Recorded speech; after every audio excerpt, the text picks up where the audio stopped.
Hello students, welcome to our channel Kiran Singh maths Pathshala. I am your maths teacher Kiran Singh. बच्चों, आज से हम लोग चैप्टर 6, ये हमारा कंपाउंड इंटरेस्ट है। सबसे पहले इसके लिए इंट्रोडक्शन पार्ट पढ़ेंगे, उसके बाद इसके वर्कशीट के क्वेश्चंस को सॉल्व करेंगे। ये हमारे पास कंपाउंड इंटरेस्ट है। सिंपल इंटरेस्ट के बारे में अब क्लास 7 में, क्लास 6 में पढ़ चुके हैं। S I equal to S for simple, I for interest. Simple interest equal to आपके पास होता था P into R into T upon 100, where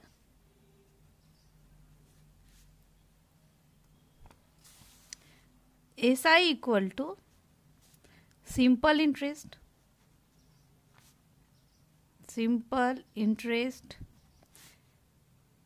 P equal to हमारे पास प्रिंसिपल होता था,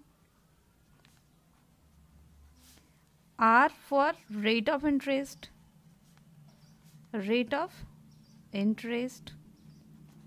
and T equal to time period. ये हमारे पास एसआई का फॉर्मूला पहले पढ़ चुके हैं, बट यहाँ पर जो हम लोग पढ़ेंगे वो हमारे पास है कंपाउंड इंटरेस्ट। तो सबसे पहले हम लोग ये समझने की कोशिश करेंगे कि simple interest and compound interest में डिफरेंस क्या है। सिंपल इंटरेस्ट किस तरीके से कैलकुलेट होता था एंड कंपाउंड इंटरेस्ट हमारा किस तरीके से कैलकुलेट होगा। तो सबसे पहले हम लोग एसआई देखते हैं। इन case of simple interest,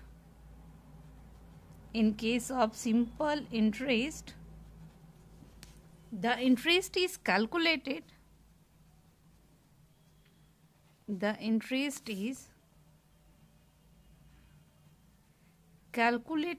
on the initial principal,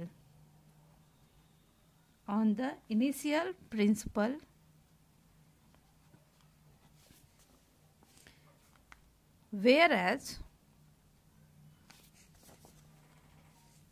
compound interest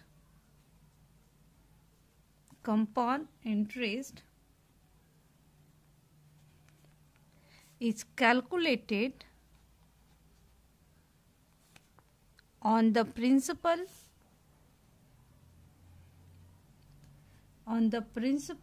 and the interest on it after every conversion period.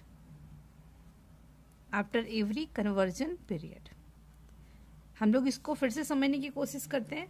हमारे पास बोल रहा है कि in case of simple interest के केस में the interest is calculated on the initial principal, यानी initial हम लोग जितना भी बैंक से लोन ले या फिर हम लोग किसी को कर्ज दे, जितना अमाउंट लिया जाता है लोन के रूप में या फिर दिया जाता है उसे हम लोग प्रिंसिपल कहते हैं।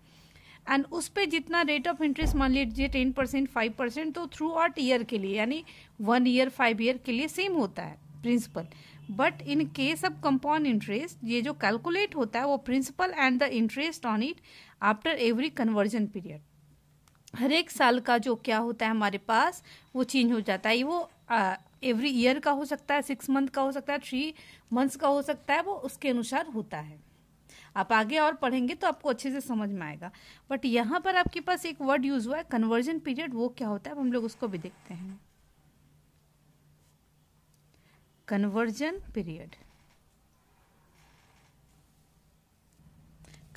पीरियड हमारे पास होता है the period after which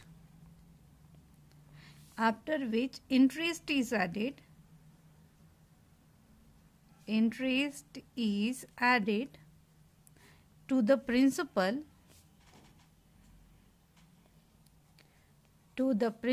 is called conversion period,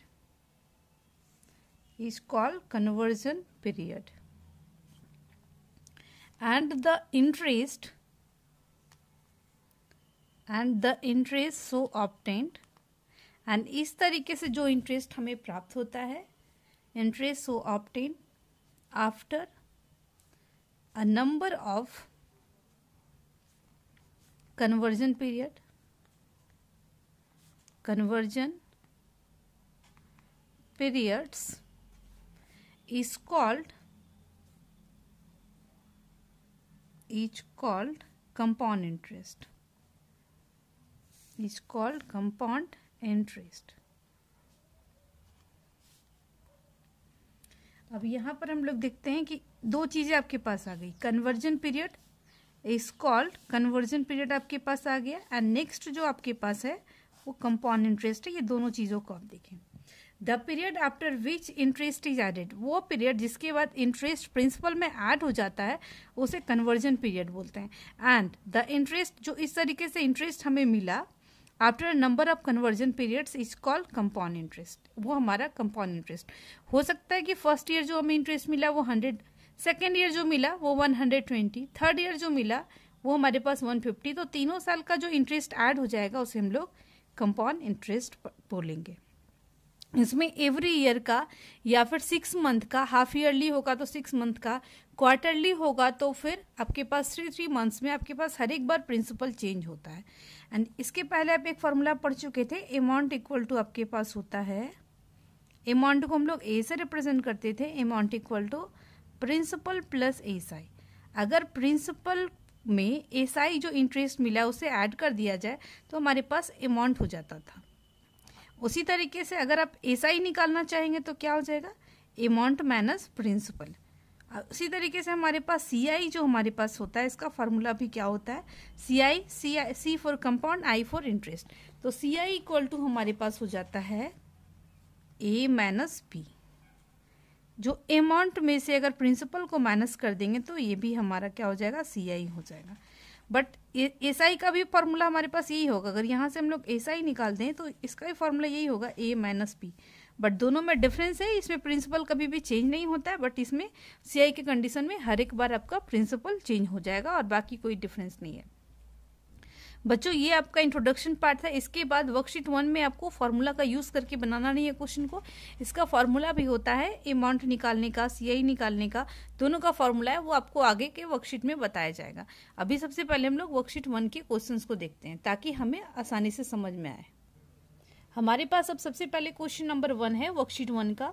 find the compound interest on ₹25,000 at the rate of 12% per annum for 3 years. 3 years के लिए हमें फाइंड करना है.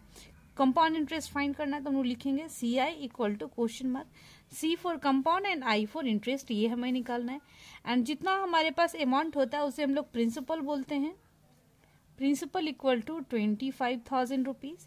रेट ऑफ इंटरेस्ट को आर से रिप्रेजेंट करते हैं, 12% पर एनम. पर एनम का मतलब पर ईयर होता है.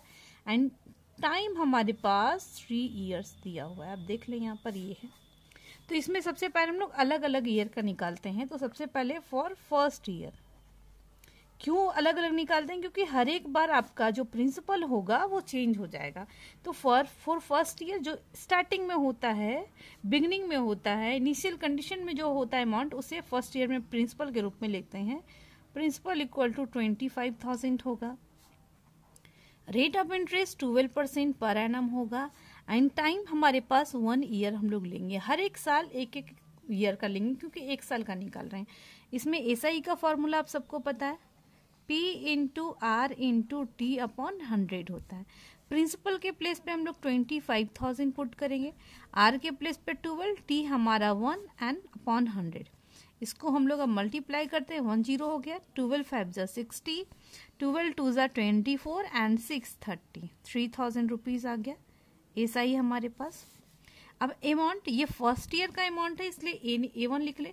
A1 का फॉर्मूला आपको पता है, P प्लस हमारे पास ऐसा ही होता है. अगर प्रिंसिपल में इंटरेस्ट को ऐड कर दें तो हमारा अमाउंट हो जाता है. इंट्रोडक्शन में आपको बताया गया है. तो P हमारे पास कितना था, 25,000 प्लस 3,000. अब देख लें इंटरेस्ट 3,000, इसको ऐड करेंगे 28,000 रुपीज आ गया. ये फर्स्ट ईयर का था. For second year, second year के लिए हमारे पास क्या होता है, जो फर्स्ट ईयर का अमाउंट जो आपके पास आएगा वो सेकेंड ईयर के लिए प्रिंसिपल का काम करेगा. तो यहां पर लिखेंगे amount of first year equal to principal principal P होता है प्रिंसिपल फॉर सेकेंड ईयर के लिए वो प्रिंसिपल का काम करता है एंड वो हमारे पास है 28,000 rupees. And rate of interest में कोई चेंजेस नहीं आएगा 12% and 12% per annum and timing फिर से 1 ईयर का होगा हमारे पास। अब हम लोग फिर से एसआई निकालेंगे। इसमें एसआई का फॉर्मूला सिमिलर होगा PRT अपॉन 100। पी के प्लेस पे हम लोग अब 28,000 पुट करेंगे, आर के प्लेस पे 12, टी के प्लेस पे 1 अपॉन 100।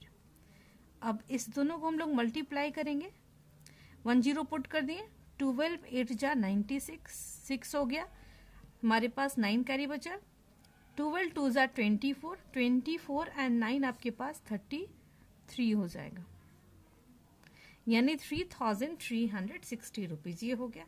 अब A2 निकालेंगे यानी अमाउंट फॉर सेकेंड ईयर, ये P प्लस SI होगा आपके पास फिर से। अब बट प्रिंसिपल आपके पास 28,000। इसमें आपको इंट्रोडक्शन में बताया गया था कि हर एक बार प्रिंसिपल चेंज होता है। अब देख रहे हैं हर एक बार प्रिंसिपल चेंज हो रहा है।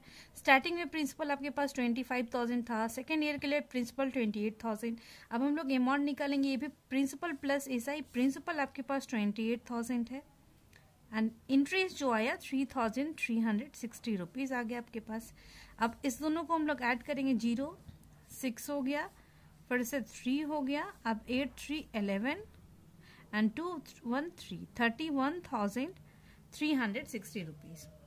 तो फॉर थर्ड ईयर के लिए आप देख लें इसमें क्या हो जाएगा। फॉर थर्ड ईयर के लिए आपके पास ये आपके पास फॉर फर्स्ट ईयर, ये सेकेंड ईयर का था, ये थर्ड ईयर आपके पास 3 इयर्स है ना टाइमिंग, 3 इयर्स के लिए थर्ड ईयर के लिए। प्रिंसिपल ये अब मैं डायरेक्ट लिख रही हूँ, इसमें आप लिख सकते हैं amount of the second year equal to principal for the third year. आप यहाँ पर लिखेंगे, मैं लिख ही दे रही हूँ क्वेश्चन में, amount of the second year, ये आपके पास amount of the second year, यहाँ पर amount of the first year आपको लिखना था, first year, amount of the second year equal to principal for आपके पास हो जाएगा थर्ड ईयर ये, एंड ये अमाउंट आपके पास कितना है 31,360 रुपीज। अब फिर से हम लोग SI निकालेंगे, SI PRT अपॉन 100 यानी 31,360 रुपीज। आर आपका सेम होगा 12 एंड T 1 होगा अपॉन 100। ये 10 से 10 कैंसिल हो गया। अब 3136 को हम लोग 12 से मल्टीप्लाई करेंगे। अब देखिए मैं यहीं पर आपको कर दे रही हूँ, 3136 को 12 से मल्टीप्लाई करते हैं, 6 2 जा 12, 3 2 जा 6 1 7, 2 1 जा 2, 3 2 जा 6, अब 6 1 जा 6, 3 1 3। अब आप लोग देख लें, 2 6 6 12 1 13, 3 2 5 1 6 7 3 यानी 37632 अपॉन 10। 1 डिजिट के बाद डेसिमल पुट करेंगे तो 3,763 रुपीज 20 पैसे आपके पास आ गया। ये आपके पास SI है, ये थर्ड ईयर के लिए। अब हम लोग क्या निकाल सकते हैं, A3 निकालेंगे। A3 यानी amount of for the third year, ये प्रिंसिपल प्लस SI होता है। प्रिंसिपल आपके पास है 31,360 रुपीज प्लस यहीं पर मैं कर दे रही हूँ 3,763 रुपीज 20 पैसे। ये आप देख लें, 3 6 6 12 7 3 10 1 11 आपके पास हो गया 3 1 4 एंड 1 कैरी 5, 35,123 रुपीज। ये आपके पास amount for the third year. अब आपके पास हमें निकालना है CI का फॉर्मूला आपको बताया गया था, A माइनस P होता है। A माइनस P, तो अमाउंट हमारे पास आ गया है 35,123 रुपीज 20 पैसे एंड प्रिंसिपल आपके पास था 25,000 स्टार्टिंग में था। अब हम लोग इसको सब्ट्रैक्ट करते हैं, 0.20 हो गया, ये 2 3, अब देखने 3 में से 0 जाएगा 3 2 1 यानी 5 में से 5 जाएगा 0 एंड 3 में से 2 जाएगा 1। इट मीन्स आपके पास आ गया 10,123 रुपीज 20 पैसे। ये आपका कंपाउंड इंटरेस्ट कैलकुलेट हो गया। ये तो फर्स्ट तरीका है, और हमारे पास एक और हो सकता है CI निकालने का। फर्स्ट ईयर के इंटरेस्ट को ऐड करेंगे, सेकेंड ईयर के इंटरेस्ट को ऐड करेंगे एंड थर्ड ईयर के इंटरेस्ट को ऐड करेंगे, तो आपके पास 3 साल का जो हो जाएगा वो कंपाउंड इंटरेस्ट निकल जाएगा।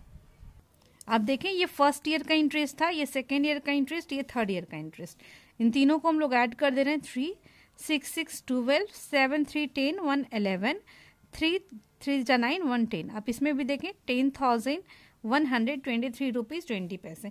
आप यहाँ से या तो इस तरीके से निकाल लें या फिर इस तरीके से निकालें, आप दोनों मेथड से इजिली बना सकते हैं। आई होप आपको कंपाउंड इंटरेस्ट का कॉन्सेप्ट अच्छे से समझ में आया होगा। नेक्स्ट वीडियो में हम लोग आगे के क्वेश्चंस को सॉल्व करेंगे। Thanks for watching me.